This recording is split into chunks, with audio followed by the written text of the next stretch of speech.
प्यारे विद्यार्थियों, अभी हम बात कर रहे थे राजनीतिक सिद्धांत के अर्थ को लेकर के। आज इसके तीसरे भाग में हम राजनीतिक सिद्धांत या जो हमारा विषय है उसके नामकरण को लेकर के चर्चा करेंगे। पिछले दो भागों में हमने इस बात पर चर्चा की कि राजनीति क्या है। सबसे पहले हमें ये समझना जरूरी है कि व्हाट इज़ पॉलिटिक्स, और जैसा मैंने आपको बताया कि राजनीति को एक आम आदमी अलग दृष्टिकोण से देखता है, और जो राजनीति का अध्येता है वो उसको एक अलग दृष्टिकोण से देखता है। संक्षेप में हम उस बात को वापस रिवाइज करें तो मैंने आपको ये बताया था कि एक आम आदमी उसको एक एक्टिविटी के तौर पर या एक गतिविधि के तौर पर लेता है, जबकि एक अध्येता उसको एक प्रोसेस के तौर पर लेता है, एक प्रक्रिया के तौर पर देखता है। आम आदमी के लिए वो एक ऐसी एक्टिविटी है राजनीति जिसको वो हिकारत भरी या गंदी नज़रों से देखता है। उसे एक षड्यंत्र की गतिविधि मानता है जिसका उद्देश्य सत्ता की प्राप्ति करना होता है। लेकिन एक अध्येता के दृष्टिकोण से हम राजनीति को एक प्रोसेस के रूप में देखते हैं और ये मानते हैं कि राजनीति समाज के जो विभिन्न समूह हैं उन समूहों के बीच में सत्ता की प्राप्ति के लिए होने वाला शक्ति का संघर्ष है और उनके बीच में आपसी सहमति के निर्माण की एक प्रक्रिया है। इस रूप में हम राजनीति का अध्ययन और विश्लेषण करते हैं। उसके बाद हमने दूसरे भाग में ये बात की थी कि राजनीति एक अध्ययन विषय के रूप में क्या है, और इस रूप में हमने ये देखा था कि राजनीति का जो एक परंपरागत या जो शास्त्रीय दृष्टिकोण है वो ये मानता है कि हमारा जो ये अध्ययन विषय है जिसे हम राजनीति कह रहे हैं वो मूल रूप से राज्य से जुड़ा हुआ है, उसका कंसर्न स्टेट से है, राज्य से है। और चूँकि राज्य अमूर्त होता है इसलिए उसका संबंध उसके मूर्त रूप सरकार से भी होता है, और जब हम सरकार की बात करते हैं तो हमारा ये विषय संविधान से भी जुड़ जाता है। इस प्रकार राज्य, सरकार, संविधान और इनसे जुड़ी हुई संस्थाओं का अध्ययन करने वाला विषय पॉलिटिक्स है, राजनीति है। ये एक परंपरागत दृष्टिकोण हमारे विषय के प्रति या उसके अर्थ को लेकर के रहा है। लेकिन प्रत्यक्षवाद के आने के बाद 1850 के बाद ऑगस्ट कोम्टे ने जो प्रत्यक्षवाद की अवधारणा दी, जिसमें उसने ये कहा कि प्रत्यक्ष अनुभव पर आधारित ज्ञान ही सत्य है, बाकी सारा ज्ञान कल्पनाओं पर आधारित है या मिथ्या हो सकता है। और इस प्रत्यक्षवाद के कारण से हमारे विषय के या राजनीति के अर्थ को लेकर के भी विद्वानों में परिवर्तन आया, उनके दृष्टिकोण में परिवर्तन आया, और उन्होंने ये माना कि राजनीति के अध्ययन का ये जो हमारा विषय है उसका मूल केंद्र केवल राज्य या सरकार या संस्थाएं नहीं है, बल्कि वे लोग हैं जो लोग राज्य को बनाते हैं, जो लोग सरकार को चुनते हैं, जो लोग सरकार को चलाते हैं, जो संस्थाओं का निर्माण करते हैं या जो संस्थाओं को चलाते हैं। यानी जो जनता है या जो व्यक्ति हैं उनके राजनीतिक व्यवहार का अध्ययन करने वाला विषय राजनीति है, पॉलिटिक्स है। ये एक परिवर्तन हमारे अध्ययन विषय के अर्थ को लेकर के हम लगातार देखते हैं। अब आज हम इस भाग में ये चर्चा करेंगे कि हमारे विषय का सही नामकरण क्या है, और ये एक डिबेटेबल इशू है कि हम अपने विषय को कहें क्या, क्योंकि आप कई जगह अलग अलग शब्द हमारे विषय को लेकर के देखेंगे। जैसे यहाँ हमने लिखा है राजनीतिक सिद्धांत, कई जगह कई लोग अंग्रेजी में जिसे हम कहते हैं पॉलिटिकल साइंस यानी राजनीति विज्ञान। इससे भी पहले हमारे विषय के लिए शब्द प्रयुक्त होता था राजनीतिक दर्शन, पॉलिटिकल फिलॉसफी। और बहुत प्राचीन समय में जब यूनान के अंदर हमारे विषय को पढ़ाने की शुरुआत हुई तो उसके लिए केवल शब्द प्रयुक्त होता था राजनीति, पॉलिटिक्स। तो अब हम ये समझने का प्रयास करें कि एक सही नामकरण हमारे विषय का क्या है। जैसा मैंने बताया कि आरंभिक समय में, आज से लगभग 2000 वर्ष पूर्व, जब यूनान में राजनीति की चर्चा एक अध्ययन विषय के रूप में की जाती थी, तो उसके लिए केवल पॉलिटिक्स शब्द का प्रयोग होता था। अरस्तु ने इस शब्द का सबसे पहले प्रयोग किया, और पहले बार में मैंने बताया कि पॉलिस यूनानी शब्द था, पॉलिस जिससे निकला, जिसका अर्थ था सिटी स्टेट।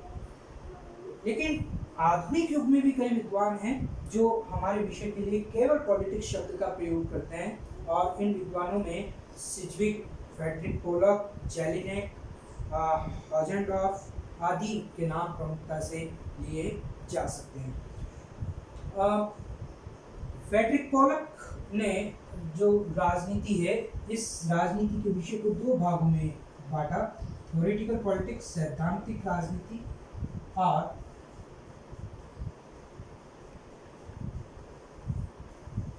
दूसरा बिहेवियरल पॉलिटिक्स या व्यावहारिक राजनीति।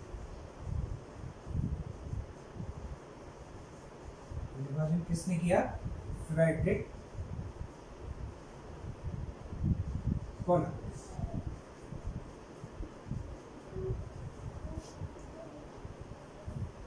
अब दूसरा, इसके बाद जो हमारे विषय के लिए शब्द प्रयुक्त किया जाने लगा वो था पॉलिटिकल फिलोसफी। एक लंबे समय तक, 19वीं शताब्दी के उत्तरार्ध तक हम देखते हैं कि हमारे विषय के लिए जो शब्द प्रयुक्त किया जाता था वो था पॉलिटिकल फिलोसफी। क्यों? क्योंकि ये वो दौर था जिसमें हम जो कुछ पढ़ रहे थे उसमें दर्शन का पुट या दर्शन का हिस्सा बहुत ज़्यादा था। मूलतः हम इसमें अलग अलग विचारकों के चिंतन को हम अपने विषय के अंदर पढ़ा करते थे। राजनीति को लेकर के, राज्य को लेकर, सरकार को लेकर जो अलग अलग विचारों के दृष्टिकोण थे वो अध्ययन का प्रमुख केंद्र बिंदु थे। दरअसल दर्शन का मतलब क्या है? दर्शन का मतलब है देखना, लेकिन किससे देखना? आंखों से नहीं, चिंतन से, चिंतन की दृष्टिकोण से देखना। यानी दर्शन में होता क्या है कि दर्शन में जो अध्ययन करने वाला है वह समाज की विभिन्न समस्याओं को, अपने समय काल की समस्याओं को, या अपने समय काल की व्यवहारों को, या अपने समय काल की घटनाओं को अपने दृष्टिकोण से देखता है, उस पर चिंतन मनन करता है, सोचता है, और उसके बाद स्वयं अपने दृष्टिकोण से उन समस्याओं का समाधान प्रस्तुत करता है, या उन व्यवहारों और घटनाओं का अपने दृष्टिकोण से मूल्यांकन करने का प्रयास करता है, अपने दृष्टिकोण से उनकी व्याख्या करने का प्रयास करता है। ये इसको हम फिलोसफी कहते हैं, दर्शन कहते हैं। तो दर्शन में जो अध्ययन करता है उसका स्वयं का दृष्टिकोण, स्वयं का चिंतन बड़ा महत्वपूर्ण होता है। फॉर एग्जाम्पल, हम शुरुआत करें, हमारे विषय का आरंभिक विद्वान सुकरात है, उसके बाद प्लेटो है। तो प्लेटो ने एक अवधारणा दी आदर्श राज्य की, और उसने ये कहा कि आदर्श राज्य क्या है? कि आदर्श राज्य वो है जिसमें दार्शनिकों का शासन होगा, फिलोसोफर, जो किंग होगा वो फिलोसोफर होगा, दार्शनिकों का शासन होगा, वह राज्य आदर्श राज्य होगा।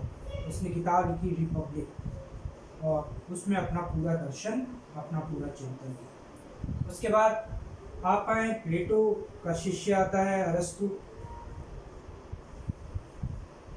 अरस्तु ने भी स्टेट, आइडियल स्टेट की चर्चा की, और उसने ये कहा कि एक अच्छा शासन, एक अच्छा शासन या एक अच्छी सरकार वह होती है जो मध्य वर्ग की सरकार,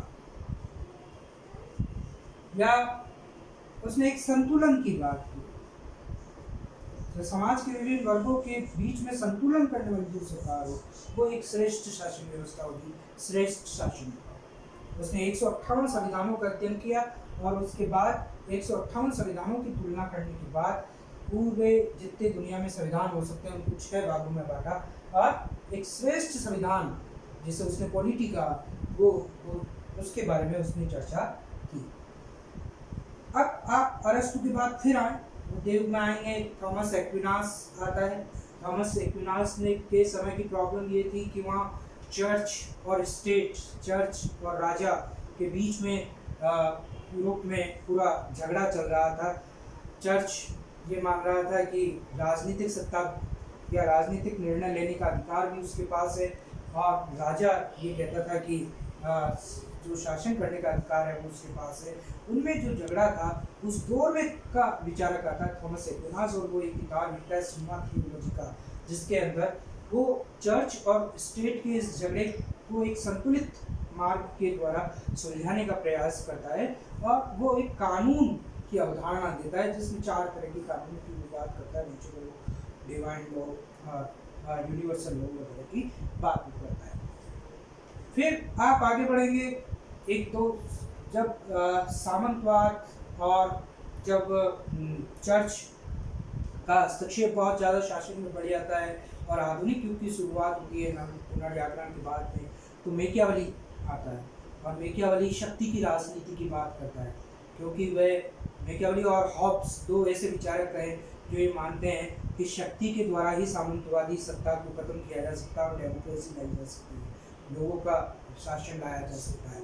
इसलिए वो शक्तिशाली या शक्ति पावर पॉलिटिक्स की बात करते हैं। तो मैकियावेली द प्रिंस की रचना करता है, हॉब्स लेवियाथन की रचना करता है। फिर लोग आता है सोशल कॉन्ट्रैक्ट, जो 2 ट्रीटीज ऑन गवर्नमेंट लिखता है, रूसो सोशल कॉन्ट्रैक्ट लिखता है। ये सब विचारक अपने अपने दृष्टिकोण से उस समय डेमोक्रेसी को कैसा होना चाहिए, डेमोक्रेसी कैसी होनी चाहिए, रिप्रेजेंटेटिव होनी चाहिए, पार्टिसिपेटरी होनी चाहिए, तो वो लोकतंत्र का आरंभिक दौर है जिसमें ये सारा डिबेट चल रहा है, और वो अपनी अपनी बात कर रहे हैं। मॉन्टेस्क्यू फ्रेंच विचारक आता है जो स्पिरिट ऑफ लॉस लिखता है।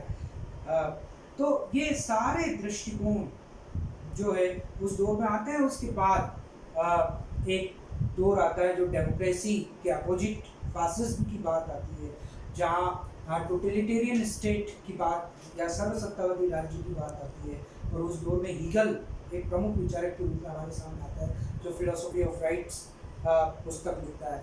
और फिर मार्क्स आता है जो कैपिटलिज्म के विरोध में समाजवाद की बात करता है, सोशलिज्म की बात करता है, दास कैपिटल, कम्युनिस्ट मैनिफेस्टो जैसी कई रचनाएं वो लिखता है।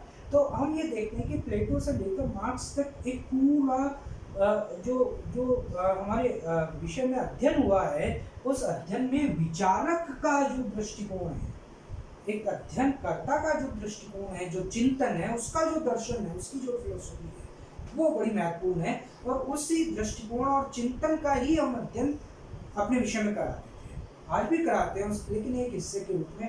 लेकिन उस समय वो पूरा विषय उसी पर केंद्रित था, इसलिए उसको पॉलिटिकल फिलोसफी कहा गया, राजनीतिक दर्शन कहा गया, और प्लेटो को इस राजनीतिक दर्शन का पिता माना गया। लेकिन जैसा मैंने अभी जिक्र किया कि जब पॉजिटिविज्म या प्रत्यक्षवाद की अवधारणा आई, जो समाजशास्त्र में ऑगस्ट कॉम्टे ने दी, ऑगस्ट कॉम्टे ने जब ये कहा कि नहीं, प्रत्यक्ष अनुभव पर आधारित ज्ञान ही सत्य होता है ना? इसका अर्थ क्या है? इसका अर्थ ये है कि इसको हम समझे कि प्रत्यक्ष अनुभव क्या है।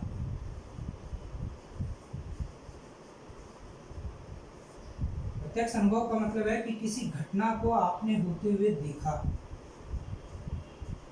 जैसे ही आप घटना को, जिसको हम कहते हैं प्रेक्षण करना, आपने किसी घटना का प्रेक्षण किया, देखा, देखने के बाद आप उसके बारे में क्या करते हैं, एक हाइपोथेसिस बनाते हैं, एक कल्पना बनाते हैं, यानी अपने मन में उसके बारे में कोई कल्पना करते हैं, इमेजिनेशन करते हैं कि ये घटना इस कारण से हुई होगी, या इसका ये रूप हो सकता है।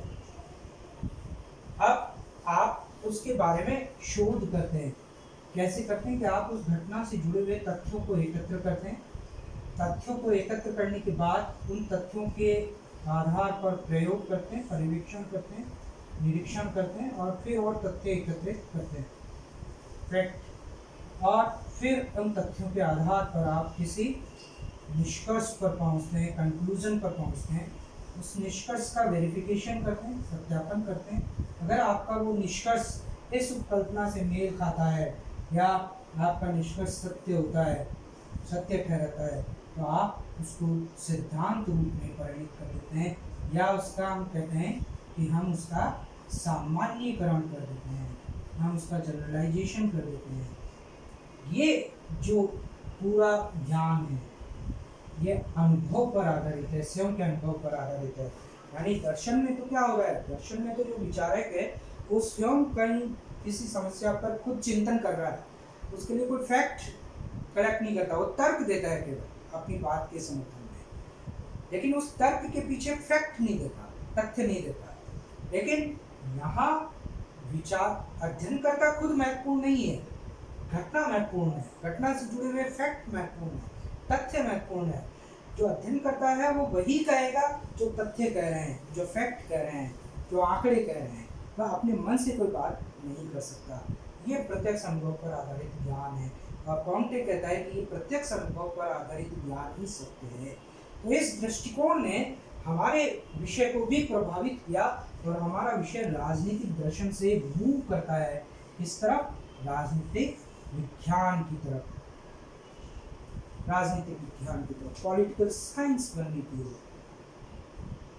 आप देखेंगे पूरा दौर आता है 1870 के बाद, जब ऐसी कई सारी किताबें आती है जो आरंभिक रूप में, जैसे कॉन्स्टिट्यूशन पर किताबें आती है, वो विल्सन की किताब आती है, बैजहॉट की किताब आती है, डाइसी की किताब आती है, ये सारी पुस्तकें आती है। उसके बाद 1903 में अमेरिकन पॉलिटिकल साइंस एसोसिएशन की स्थापना होती है। 1905 में जेम्स ब्राइस उसके अध्यक्ष के रूप में जब पहला भाषण देते हैं तो वो ये कहते हैं कि हमारे लिए आज सबसे महत्वपूर्ण क्या है, फैक्ट, फैक्ट एंड फैक्ट।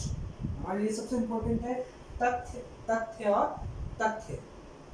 और उसके बाद फिर वहाँ से 1925 में चार्ल्स मेरियम की एक किताब आती है, न्यू एस्पेक्ट्स ऑफ पॉलिटिक्स, जिसमें राजनीति के नए आयामों की वो चर्चा करते हुए कहते हैं कि हमें नए व्यावहारिक दृष्टिकोण से राजनीति का अध्ययन करना होगा। और 1945 में बिहेवियरलिज्म, शिकागो यूनिवर्सिटी में कई विद्वान व्यवहारवादी अवधारणा को जन्म देते हैं, डेविड स्टर्न जिसके जनक कहे जाते हैं। उसके बारे में हम विस्तार से इन सब चीज़ों की चर्चा बाद में करेंगे।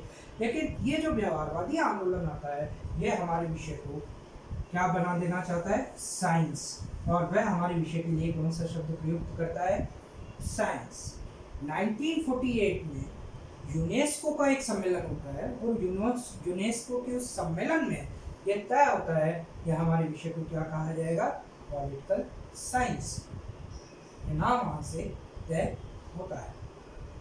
लेकिन फिर एक दो आधुनिक युग में कई विद्वान आते हैं 1970 के आसपास, जिसको नव परंपरावादी विचारक हम कहते हैं। वो विचारक जिसमें लियो स्ट्राउस, एरिक वॉगलिन, मैकफर्सन आदि का नाम प्रमुखता से हम लेते हैं, लिपमैन वगैरह, लिपसेट वगैरह का, वो विद्वान जो है व्यवहारवाद की आलोचना करते हैं, और वो ये कहते हैं कि हमारे विषय का मूल आधार अब भी दर्शन ही है, विज्ञान नहीं है, साइंस नहीं है, विज्ञान, दर्शन है, फिलोसफी है। और वो विज्ञान कहने का, हमारे विषय को विज्ञान का नाम देने का विरोध करते हैं। अब ये पूरी एक डिबेट है, पूरी एक विवाद खड़ा हो जाता है कि हमारे विषय को क्या कहा जाए, पॉलिटिकल फिलोसफी कहा जाए कि पॉलिटिकल साइंस कहा जाए। दोनों अपनी अपनी दलीलें देते हैं।